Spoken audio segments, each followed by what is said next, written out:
Frères et sœurs, quelle vision apocalyptique de la venue du Fils de l'homme. J'imagine que vous partagez mon étonnement, voire ma perplexité, à l'écoute de ce texte de Luc proposé à notre méditation pour ce premier dimanche de l'Avent. D'une part parce que l'évangile de Luc, réputé joyeux, s'écarte de son propos d'historien bien informé. Luc rapporte habituellement les faits et gestes, la mission de Jésus, tels qu'ils lui ont été transmis de façon fiable, à telle fin d'éclairer la foi des premiers chrétiens à partir du mystère de Pâques. D'autre part, parce que Jésus avait bien annoncé l'arrivée de grands malheurs, la persécution des disciples, la destruction de Jérusalem et sa passion, dans un contexte de heurts violents avec les pharisiens et les docteurs de la loi. Mais il avait, juste dans les versets précédant notre lecture, exhorté à la persévérance et au témoignage. Il avait promis la vie. Et voilà maintenant la description par Jésus de la venue, du retour du Fils de l'homme comme manifestation ultime de Dieu dans une vision quasi apocalyptique, source d'angoisse et de terreur mortelle. Certes, il y a quelques raisons à ce chapitre qui précèdent immédiatement le dernier repas et la passion du Christ. Mais cette description m'interpelle pour de multiples raisons. Et tout d'abord, Dieu n'avait-il pas renoncé à détruire sa création et fait alliance avec Noé et sa descendance après le déluge dévastateur, sans renoncer pour autant à des punitions ciblées contre les fautifs, de Babel aux plaies d'Égypte en passant par la destruction de Sodome. Dans l'imaginaire collectif et notamment dans les temps anciens, le mal est volontiers sanction d'origine divine. Et les propos de Jésus ne dénotent pas dans ce contexte culturel. Cependant, je pousserai ma perplexité à un degré de plus, assailli de quelques questions. Dieu aurait-il besoin de cataclysmes, de destruction, pour se montrer tout-puissant créateur, pour préparer et annoncer le retour du Messie, pour instaurer enfin son royaume de justice? Serait-ce décidément son mode d'expression de sa colère devant le péché de l'homme et sa punition? Et alors, les dernières grandes inondations, séismes, incendies meurtriers, les famines et épidémies, les morts injustes, les guerres sur tous les continents, tous ces drames passés et encore si présents, seraient-ils inhérents, voire nécessaires, à la venue du Fils de l'homme? Et du coup, nous faudrait-il vraiment penser une origine divine du mal? Nouvelle perplexité partagée avec le philosophe protestant Paul Ricoeur dans son petit ouvrage « Petit bijou », Le mal, un défi à la philosophie et la théologie. Comment concilier cette vision apocalyptique, cette expérience du mal, avec l'affirmation que Dieu est tout-puissant, mais absolument bon? Question. Première piste. Beaucoup de ces éléments ne sont que des révélateurs de la fragilité, de la vulnérabilité humaine, à qui le Créateur a donné la liberté de connaître et choisir entre ce qui est bien et ce qui est mal. et d'en assumer la responsabilité. Mais même si nous savons confusément au fond de nous-mêmes que Dieu n'est pas responsable de tous ces malheurs, il y a bien quelques voies pour attribuer la responsabilité des désastres aux seuls humains, jusqu'à les en rendre coupables et donc peut-être punis par Dieu. Comment dès lors sortir de cette interprétation passive, culpabilisante, chère à d'autres confessions ou religions, voire aux plus radicaux de nos écologistes? C'est-à-dire, comment penser le mal devant Dieu? Le mal commis, le péché en quelque sorte, comme le mal subi. Et là, je nous renvoie aux lamentations de Job, qui n'avait vraiment pas mérité ces affreuses souffrances. D'où son sentiment d'injustice, sa plainte, sa contestation, son cri envers Dieu. Quelle faute, quel mal ai-je pu commettre à tes yeux? Et après avoir analysé les philosophes et théologiens qui l'ont précédé, Ricoeur répond « Dieu n'est pas responsable du mal. La seule raison du mal est d'être inhérent à l'homme depuis la création. » Et Job n'a-t-il pas fini par se repentir même de sa plainte et aimer Dieu pour rien, indépendamment du mal subi? Deuxième piste. Nous faut-il accepter l'idée, comme Karl Barth le propose, de penser le mal, la destruction, la souffrance, la mort, comme un néant hostile à la bonté créatrice de Dieu. Un néant hostile à la bonté créatrice de Dieu. Et pour revenir à notre évangile de Luc, serait-ce ce que Jésus signifie en annonçant dans un grand fracas apocalyptique son anéantissement par la croix, mais sa résurrection et son retour glorieux? Autrement dit, est-ce cette espérance qui pourrait nous faire surmonter la peur du mal, d'un néant hostile?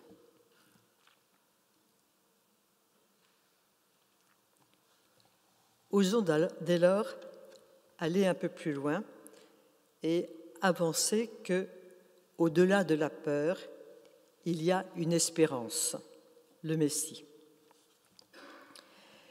Voyons donc comment penser notre entrée dans le temps de l'Avent par cette espérance, l'attente d'une naissance qui viendra combattre le mal. Quand bien même ce combat n'est pas achevé, ce que nous reconnaissons quand nous prions notre Père, que ton règne vienne, puisqu'il n'est pas encore là. Et c'est une attente qui nous vient de loin. La prophétie de Jérémie que nous avons lue dans le premier texte se situe lors de sa captivité à Babylone, après la destruction de Jérusalem et du royaume de Juda, vécue comme signe de la colère punitive de Dieu. Et les Israélites se demandaient où était passé Dieu, où était l'alliance conclue avec son peuple. C'est alors que Jérémie transmet cette parole d'espérance du Seigneur Yahvé que nous avons lue. Je vous la relis. « Je la rétablirai, je les guérirai et je leur ouvrirai une source abondante de paix et de loyauté. Je réaliserai la parole de bonheur que j'ai dite sur la maison d'Israël et sur la maison de Juda. En ce temps-là, je ferai germer pour David un germe de justice. Il agira dans le pays selon l'équité et la justice. » Cette attente est aussi représentée chez Luc par Jésus sous forme d'un figuier et tous les arbres, c'est-à-dire tous les peuples, pas seulement le peuple d'Israël.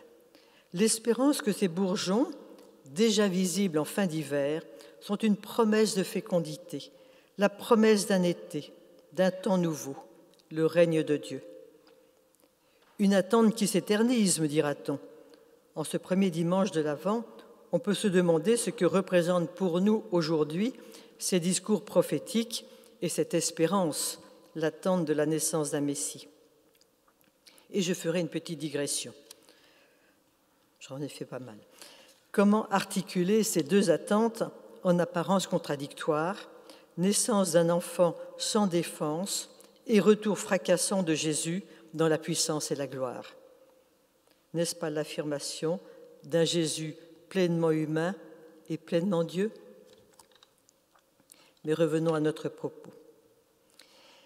Et demandons-nous à présent, si Dieu intervient dans le cours de l'histoire, comment déceler sa venue, sa présence parmi les hommes?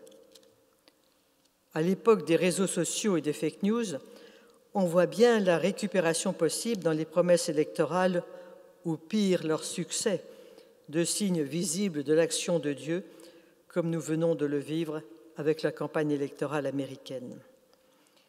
Mais soyons un peu plus sérieux. Dans le contexte actuel de grandes catastrophes humaines, climatiques, quels sont les bourgeons de figuier?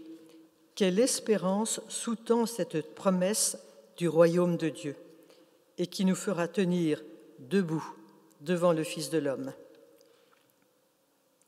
Dans nos deux textes, nous trouvons les réponses. Justice et équité, bonheur et sécurité, paix et loyauté. Une grâce qui coûte, selon l'expression de Bonhoeffer, puisque au prix d'un renoncement aux excès, aux ivresses et autres inquiétudes de la vie, de peur du lendemain. Autrement dit, Jésus ne propose pas une attente passive, béate. Il fournit un mode d'emploi, en quelque sorte. Veillez et priez, soyez prêts, pour être prêts à affronter les événements. Comme les vierges sages dont les lampes étaient bien fournies en huile. Ne serait-ce pas aussi, petite digression, dans cette veille priante que Joseph a renoncé à répudier Marie, que Marie a rendu grâce à l'annonce de cette grossesse non désirée, que les bergers tenus à l'écart ont entendu l'annonce de la naissance d'un sauveur, que les mages se sont détournés d'Hérode afin d'épargner un enfant à peine né. Veillez et priez. Mais pas seulement, nous dit Jésus, comme le relate Luc. Il s'agit d'avoir la force d'échapper au mal et de se tenir debout devant le Fils de l'homme. De tout temps, l'idée d'une fin du monde est un sujet angoissant. En témoignent les nombreuses œuvres picturales sur le sujet, à commencer par Jérôme Bosch. Et les premiers chrétiens n'échappaient pas à cette frayeur, si on en croit la lettre de Paul aux Thessaloniciens. D'où leurs questions insistantes envers lesquelles le message de Paul était justement d'encourager une attente joyeuse du retour du Christ, de rester vigilants et de vivre selon les recommandations de Jésus, de faire abonder votre amour les uns pour les autres et pour tous. Nous pouvons maintenant tenter d'articuler ces deux propositions. Le mal existe, Dieu est tout-puissant et bon. L'espérance de l'Avent est la bonne nouvelle. Une naissance, la vie promise, en dépit du mal. Une mise en marche qui révèle le royaume. Restez donc éveillés, car une promesse, une espérance n'est pas encore l'accomplissement. Et du coup, comment faire advenir le royaume au sein ou en dépit des drames actuels? Comment se tenir droit? Quelle force mettre en jeu pour porter, supporter ceux qui affrontent le mal? Eh bien, si le mal ne doit pas être, il doit être combattu. Et je reprends Paul Ricoeur. Je cite, « Avant d'accuser Dieu ou de spéculer sur une origine démoniaque du mal en Dieu même, agissons éthiquement et politiquement contre le mal. » Autrement dit, au lieu d'accuser Dieu via la violence de l'homme infligée à l'homme, comment transformer cette terreur de la fin des temps en espérance? Et comment cette espérance peut nous mobiliser pour lutter contre le mal? Comment manifester aujourd'hui qu'en Jésus-Christ, Dieu a vaincu le mal. Quelle veille, quelle vigilance mettre en œuvre, quelle indignation va nous mettre en marche. Il est surprenant de constater combien la bonté, la générosité, la solidarité humaine se révèlent au moindre drame, quand bien même les pillages et le marché noir, l'exploitation humaine en tout genre, en font aussi partie. Récemment encore, lors de ces inondations dramatiques à Valence, n'avons-nous pas vu une troupe de jeunes volontaires se relayer pour porter secours à vélo aux sinistrés hors d'atteinte du fait de routes coupées? Des femmes coudre masques et casaques pour protéger les personnes âgées au début de l'épidémie de Covid? Des familles accueillir des immigrés chassés par la guerre? Et encore récemment, le week-end dernier, la mobilisation de milliers de bénévoles dans toute la France pour la collecte de la banque alimentaire, si nécessaire, aux plus démunis. Je cite encore Paul Ricoeur. La souffrance n'est un scandale que pour qui comprend Dieu comme la source de ce qui est bon dans la création, y compris l'indignation contre le mal, le courage de le supporter et l'élan de sympathie envers ses victimes. Oui, Dieu a besoin de l'homme pour combattre le mal. Nous sommes appelés à veiller et prier, à faire bourgeonner la justice pour qu'elle devienne équité, afin d'être des acteurs de l'espérance, que l'homme ne se résume pas à la violence et à la destruction, de l'espérance en sa capacité d'aimer son prochain comme lui-même, en l'espérance qu'il est mis en marche par une force spirituelle qui se nomme Jésus-Christ. Nous sommes alors dans l'espérance de l'avant, l'attente du royaume, le royaume déjà là. Cette première bougie allumée est le symbole de cette espérance.